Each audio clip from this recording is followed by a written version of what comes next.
welcome to another lovely edition of Coven Cast. Today we're actually going to be talking about Fringe. I had a bunch of people leave comments on my Instagram thanks to Cristy because she was wearing a Fringe shirt. But yeah, we're going to be talking about the show, things we love, things we don't love, and actually some kind of cool Easter eggs and some books actually that came out after. Well, yeah, clearly. Yeah, after Fringe. After Fringe. Okay, so one thing I did want to talk about was all the Easter eggs that are in that show. They have a lot. They actually have more than I realized that there were. I only knew of a couple of them, and yes, like the glyphs that they show in the not the commercials, is it like the in-between? Yeah, intro and outro, I guess they do the glyphs. I know that those stand for like letters or words. And it's not only the glyphs, it's like these dots within the glyphs. Did you know that? Kai discovered this, but not because like she's a genius. Kai's a genius, but it's because she went on the internet and said, dots, "What do those glyphs mean?" Glyphs. Yeah, if you look, there's like remember that. Yeah, it's a little more complicated. I saw this show. It's been like a couple years. I want to say like it's been like a couple years, so it's not 100% fresh in my mind, but there are definite things that I absolutely remember. Yeah, and I never caught those. I mean, to be fair, I will contend, and I'm sorry to say this because of my fandom, I really don't care about the glyphs. I just think it's cool that they're there. I didn't care about it so much because when I found out what it meant, I was hoping it was going to be something really like a secret for the fans, that really impacted or was part of the story in some way, and I felt like it was just kind of not important.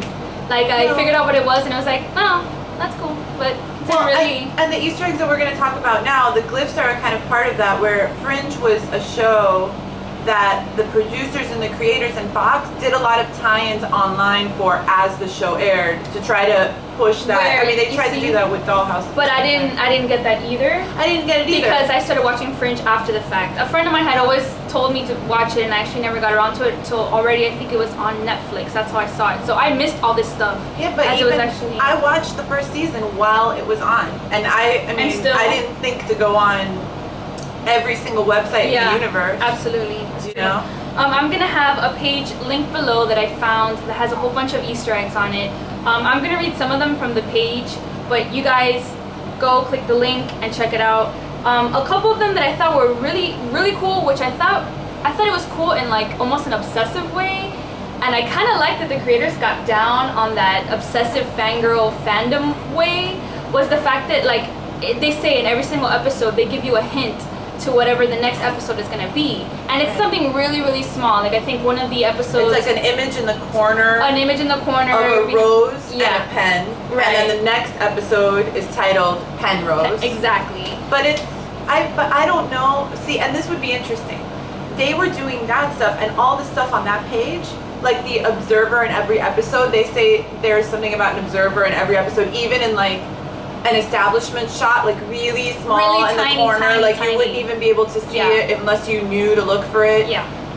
Or someone way in the hella background, right? And you see it's a bald head, you have to assume it's an observer.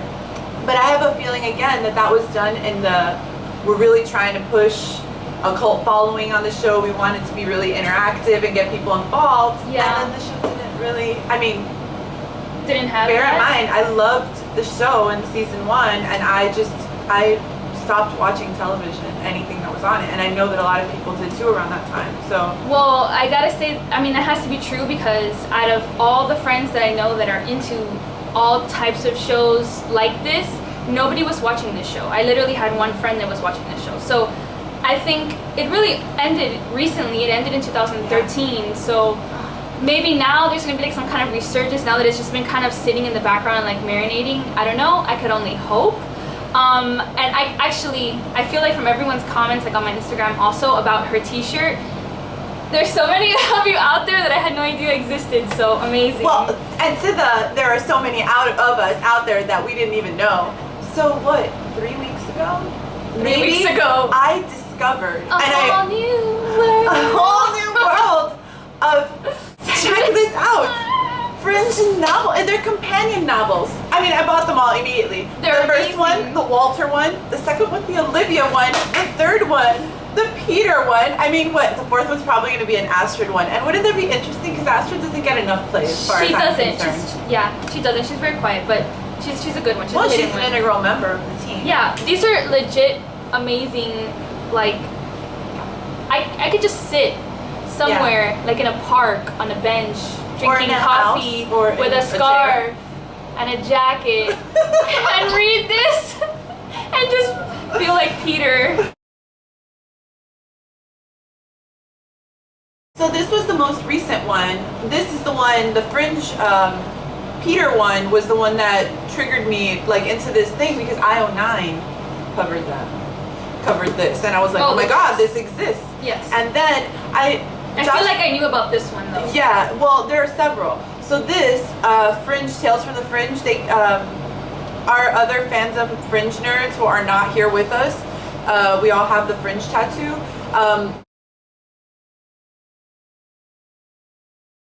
But the one that we really wanted to find and we couldn't find at the time was Joshua Jackson actually went off and like wrote a bunch of these That's amazing. stories and had different artists come in.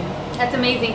I want to show really quick what this looks like because this is like a legit novel. Yeah, like you what, to read what's this. the story before we meet Peter? Because remember how he was like a spy or whatever? He wasn't like a spy. He's like on the run. He was on the run. He owed money or some shit. Yeah, I just watched the first episode again. So this one's like more like a graphic novel. Other stories type. that didn't make it, episodes that didn't make it, I guess.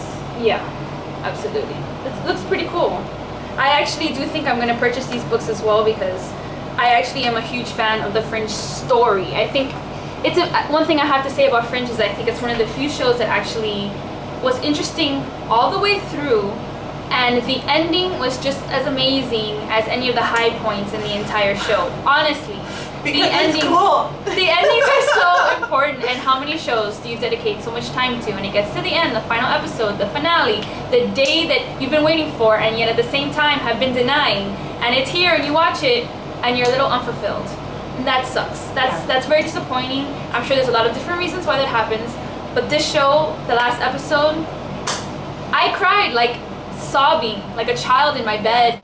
You guys, don't make me cry. IO9 had a great review. We'll link it at the bottom of the screen. I actually waited to watch the last episode because I wanted to make sure that I could like marathon it. When I finally did, right after I had bookmarked that review, right? And so like finally I was able to read the review. Dead on. It's all about family. You have to watch it. Fantastic it's really amazing. What's some of the things that you didn't like about this show? And this is kind of controversial. I mean, I don't know. I really have difficulty liking Olivia in the first season. I think that it was really difficult for me to personally like her, personality-wise. Like, I appreciate her character, the lack of gender assignation to a character that's the lead character in a show, ass-kicking. I didn't think that apart from her role as, like, FBI agent Olivia Dunham, she was personable. No, it's not that she wasn't interesting. That I get it. I mean, I wouldn't like her. But that's also such an important part of who she is, and that's, I think, something that's really important later in the story too. So it's like, of course. Yeah. Well, I believe that I start liking her when the show makes it a point to crack her like facade a little bit. Oh, I see. Okay, yeah. Okay. And I think that season 2, for those of us who have seen it, is a perfect example of that because you get almost like the nega Olivia version. I would say like a faux Olivia version. That would probably point out what I think are character flaws, and not character like a fictional character flaws, but like a personality-wise, like a person's character flaws. And I think that's part of the show, though. But I think that's really interesting that what you didn't like was something that was about so specific about like a character. So you were just kind of turned off to that. To me, it's more like the story. Like I absolutely adore the story, and I think it's one of the few stories that I could really back 100% as like everyone should go watch it, and I think everyone could take something from it. But I feel like the last season it was a little dry. It was kind of hard for me to get through the beginning part. I just This season because was super emotional. it was like super emotional. But I think it starts with tears. okay, the thing with like the observers, the observers storyline, whereas I do feel like it is interesting and it is important, and it's definitely a way to tie in something that they introduced from season 1 all the way to the end, which I totally appreciate. Genius. I just, me personally, I think it's just more my style. I tend to not like things based in the future or, you know, apocalyptic type of stories or anything. So I feel like when it took it there, you're kind of losing me a little bit. It was kind of hard. I did have my love for the characters that really kept me grounded and still going through that. But just the whole, the world in turmoil in the future and the observers as like this, I don't know, them who they were as people, I don't know, there's something about it that just kind of turned me off, and I just felt like I had to like fight through it. So that's it for today for Coven Cast, the Fringe edition. If you guys want to keep talking about Fringe, definitely hit us up on our social media. You can go to our website or also check us out on Twitter, on Instagram. I'll have both of our information linked down below. But if there's any other shows you guys want us to talk about, or anything maybe that we didn't really mention today that you want us to bring up next time, just let us know. If you like Pinterest and you want to find out about the things available for Fringe, I'm not going to say a total Fringe weirdo fan may have put together a pin board on how to decorate your house according to Fringe. That might exist. I might have already seen that. I might have to repin all of these items. You might want to visit Pinterest /Cristy Ray, CRISTYREY. Anyway, whatever. You'll find that all online, whether it's Definitely on Pinterest, on hers, on mine. Yes, but if you guys have any questions, again, leave them either in the comments leave them below. here. Leave them here because this is where I read them. Okay, so then definitely leave them here. And we can talk more about Fringe if you want to talk about specific things, like for instance, Pacey. We can talk about Pacey all month long, as far as I'm concerned. Pin board. There is one. So till next time, guys. Bye. Next time.